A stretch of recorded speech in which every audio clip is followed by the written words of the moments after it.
기도하시겠습니다. 하나님 아버지 감사합니다. 오늘 화요일 아침입니다. 오늘도 저희들이 새벽 말씀과 함께 하루를 시작합니다. 큰 은혜를 주옵소서. 예수님 이름으로 기도합니다. 아멘. 예, 오늘은 에스더서 2장 12절에서 23절, 에스더 2장 12절에서 23절 제가 읽습니다. 처녀마다 차례로 아하수에로 왕에게 나가기 전에 여자에 대하여 정한 규례대로 12달 동안 행하여 6달은 모략기름을 쓰고 6달은 향품과 여자에게 쓰는 다른 물품을 써서 몸을 정결하게 하는 기한을 마치며, 처녀가 왕에게 나갈 때는 그가 구하는 것을 다 주어 후궁에서 왕궁으로 가지고 가게 하고, 저녁이면 갔다가 아침에는 둘째 궁으로 돌아와서 비빈을 주관하는 넷이 사스가스의 수하에 속하고, 왕이 그를 기뻐하여 그의 이름을 부르지 아니하면 다시 왕에게로 나가지 못하더라. 모르드게의 삼촌 아비하일의 딸 곧 모르드게가 자기 딸같이 양육하는 에스더가 차례대로 왕에게 나갈 때에 궁녀를 주관하는 넷이 해계에 정한 것 외에는 다른 것을 구하지 아니하였으나 모든 보는 자에게 사랑을 받더라. 아수에로 왕의 제7년 10월 곧 데벳월에 에스더가 왕궁에 인도되어 들어가서 왕 앞에 나가니, 왕이 모든 여자보다 에스더를 더 사랑하므로 그가 모든 처녀보다 왕 앞에 더 은총을 얻은지라. 왕이 그의 머리에 관을 씌우고 와스디를 대신하여 왕으로 삼은 후에 왕이 크게 잔치를 베푸니 이는 에스더를 위한 잔치라. 모든 지방관과 신하들을 위하여 잔치를 베풀고 또 각 지방의 세금을 면제하고 왕의 이름으로 큰 상을 주니라. 처녀들은 다시 모을 때에는 모르드게가 대궐문에 앉았더라. 에스더는 모르드게가 명령한 대로 그 종족과 민족을 말하지 아니하니 그가 모르드게의 명령을 양육받을 때와 같이 따름이더라. 모르드게가 대궐문에 앉았을 때에 문을 지키던 왕의 넷이 빅단과 데레스 두 사람이 원한을 품고 아하수에로 왕을 암살하는 음모를 꾸미는 것을 모르드게가 알고 왕후 에스더에게 알리니, 에스더가 모르드게 이름으로 왕에게 아뢰은지라. 조사하여 실증을 얻었으므로 두 사람을 나무에 달고 그 일을 왕 앞에서 궁중일기에 기록하니라. 아멘. 네, 오늘 화요일이죠. 14일입니다. 참 시간이 빨리 가죠. 네, 오늘은 왕의 은총과 선택, 왕후의 관을 쓴 에스더. 이제 오늘 에스더가 왕이 됩니다. 이 포로로 잡혀간 전쟁 포로 국가의 딸이 포로로 잡아온 그 대국 페르시아 아하수에로, 이 유명한 왕인데 이 왕의 왕비가 돼요. 참 대단한 일이죠. 우리나라도 그 병자호란인가요? 이때 포로로 잡혀간 그 여성 중에 한 분이 중국에서 왕비까지 된 그런 그 기록이 있더라고요. 흔치 않은 일이죠. 근데 어쨌든 세상적으로는 출세했고요. 또 우리가 하나님의 섭리 안에 보면 하나님께 큰 일꾼으로 쓰임받는 모습을 볼 수가 있습니다. 자, 오늘도 이 주제를 가지고 두 부분으로 나누어서 우리 해설을 한번 같이 보도록 하겠습니다. 왕후가 된 에스더에 대해서 12절로 18절입니다. 바사 제국, 바사는 페르시아입니다. 메대와 파르사가 이제 하나가 된 나라거든요. 왕후를 뽑는 과정도 굉장히 복잡하고 또 일부 과장된 측면도 있습니다. 1년 동안 많은 그 왕비의 후보들을 집단 생활을 하게 하면서 몸매도 가꾸고 또 피부도 가꾸고 마사지도 해주고 또 여러 가지 심신을 잘 단련을 시키고 또 뭐 성적으로도 굉장히 매력을 갖게 만들고, 그리고 아름다운 옷, 향수, 사우나, 목욕 다 했겠죠. 이렇게 해서 이제 잘 가꿔요. 그리고 이제 미스 코리아 선발하듯이 한 명 한 명 왕아파로 면접을 보겠죠. 시험을 보든지 면접을 보든지 지나가게 하든지 여러 가지 궁중 예법을 따라 대화하는 거라든지 또 차를 따르는 거라든지 인사성이라든지 또 그의 실력이라든지 이런 걸 종합 평가할 거라고 봐요. 그런 과정이 1년 걸렸어요. 그래서 그 왕후를 뽑는 기준은 외적 아름다움 그리고 성적 매력 뭐 이런 것들까지 총망라하여 보고 있습니다. 또 이 왕후가 되기 위하여 경쟁이 굉장히 치열했다 하는 것도 오늘 본문에서 알 수가 있어요. 한두 명이 아니잖아요. 수십 명 내지는 수백 명 아니면 수천 명일 수도 있죠. 그래서 마치 전쟁터에서 전쟁을 하는 것만큼이나 치열한 그런 경쟁 과정을 통해서 한 나라의 왕후가 되는 그런 모습을 볼 수가 있습니다. 그런데 이상하리만큼 에스더는 아주 소극적이었어요. 자기가 뭐 왕비가 되고 싶다거나 그 자리를 꿰차고 싶다거나 반드시 돼야 한다거나 그런 뭐 목적의식이라든지 욕심 같은 건 없고 아예 뭐 떨어져도 괜찮고 돼도 좋고 하는 이렇게 마음을 비운 상태로 갔습니다. 그래서 모든 게 굉장히 수동적이고 또 소극적인 걸 보는데 그게 오히려 왕비가 되는 비결이 아니었나 그렇게 생각을 합니다. 사람이 욕심을 부리면요 얼굴에 욕심이 나타나요. 그리고 무엇을 꼭 목표로 하면 그 얼굴이나 눈동자에서 초조한 긴장감 그리고 무슨 야망 그리고 상대방을 어떻게 해서라도 넘어뜨리거나 권모술수하거나 중상모략하거나 해서 무너뜨리고 자기가 이기려고 하는 그런 거 있어요. 근데 그런 게 오히려 사람 눈에 나쁘게 보여요. 추하게 보여요. 마치 대통령 선거나 국회의원 선거 할 때 네거티브 하잖아요. 상대방 떨어뜨리려고 온갖 권모술수하고 뭐 음모론을 지어서 유포를 하고 막 카더라 아니면 말고 이런 식으로 하는 사람들 보면 표를 주고 싶지 않잖아요. 근데 여기 에스더는요 싹 버렸어요. 다만 자기 사촌 오빠가 나이가 많은데 딸처럼 키웠는데 그분이 나가라니까 시키는 대로 했어요. 그래서 너의 정체성, 조국에 대한 정체성, 히브리 민족이라는 건 속여라, 숨기라, 굳이 말하지 말아라. 그건 있죠. 왜냐하면 포로민의 후예라고 하면 아무래도 감점이 올 수가 있고 사람들이 또 색안경을 쓰고 볼 수 있어요. 우리 대한민국 사람인데 외국인들 많이 있잖아요. 아무리 인종차별이 없고 평등하게 대한다고 해도 나와 전혀 상관이 없다 하더라도 우리 한국 국민 마음속에 조금 낮게 보는 마음이 사실 있다고요.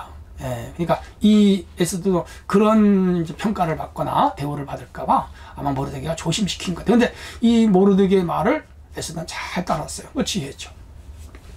그 거짓말이 아니냐 이제 그렇게 물을 수 있는데 적극적으로 상대방이 묻지 않는 걸 막 내가 지어서 아니다 그렇다 할 필요는 없는 거예요.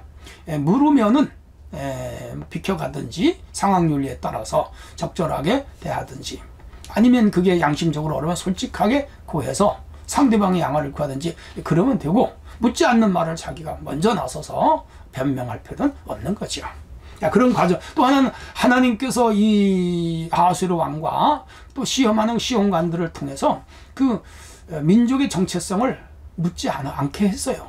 그것도 하나님께서 역사하심이죠. 만약 그걸 다 낱낱이 파헤치고 물었다면 어쩌면 에스더가 안 될 수도 있죠. 근데 그 부분은 넘어갔어요. 그것도 은혜다 그렇게 봅니다. 아마 시험관들의 눈을 하나님께서 가려주지 않았을까 그렇게 생각을 합니다. 자, 어쨌든 간에 이렇게 해서 에스더는 왕의 사랑을 받았어요. 여러 명의 후보들이 왕궁 이제 왕 앞에 가서 아련을 하고 뭐 차도 따르고 또 여러 가지 궁중 안에 있는 예법들을 동원해서 하나하나 테스트 과정을 걸치는데 그 많은 여자들 중에 이 제일 마음에 들어 하는 여자가 에스더였어요. 그리고 이제 그것도 한 번 만나는 게 아니고 두 번, 세 번 뭐 이렇게 여러 번 만나는데 그 만날 때마다 왕이 그 여자 다시 한번 보내봐. 그 여자 다시 한번 보내봐. 그 여자 다시 한번 보내봐. 이렇게 해서 여러 차례 재면접에 면접을 거듭해서 한 번 갔었는데 아예 마음에 안 들어서 부르지 않으면 다시는 못 나가는 거라. 근데 이제 1차, 2차, 3차 뭐 이렇게 계속 에스더가 불려나간 것은 마음에 들었다는 것이죠. 그리고 그 여자가 괜찮은 여자로 이 왕이 이제 골랐고 아마 최종적으로 5명, 그 다음에 3명, 그 다음에 2명, 마지막 1명 아마 이런 식으로 골랐을 거예요.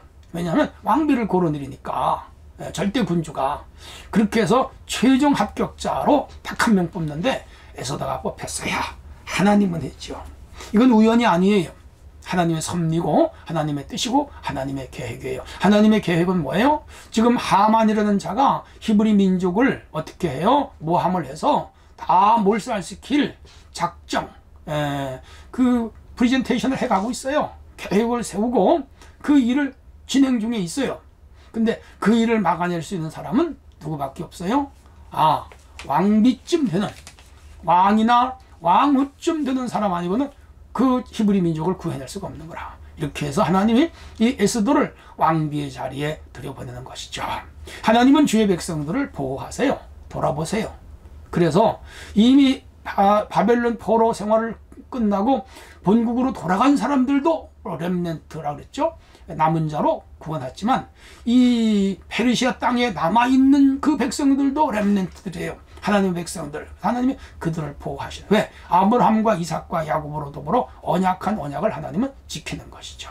이런 의미를 볼 때 오늘 우리 삶의 모든 역사와 과정을 하나님은 주관하시고요. 그러므로 오늘 우리가 너무 초조하거나 또 성급할 필요가 없어요. 때가 되면 하나님은 다 우리 기도를 들으시게 되어 있고 우리의 가는 길을 인도하게 되어 있어요.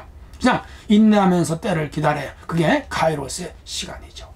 자, 이제 이 19절로 23절을 또 들여다보면요. 왕의 암살 모의를 모르드게가 알아요. 그래서 왕을 구해주는 일이 여기 나옵니다. 모르드게와 관련된 사건 하나가 이제 있었는데 지금 앞에 있는 이야기와는 전혀 다른 이야기예요.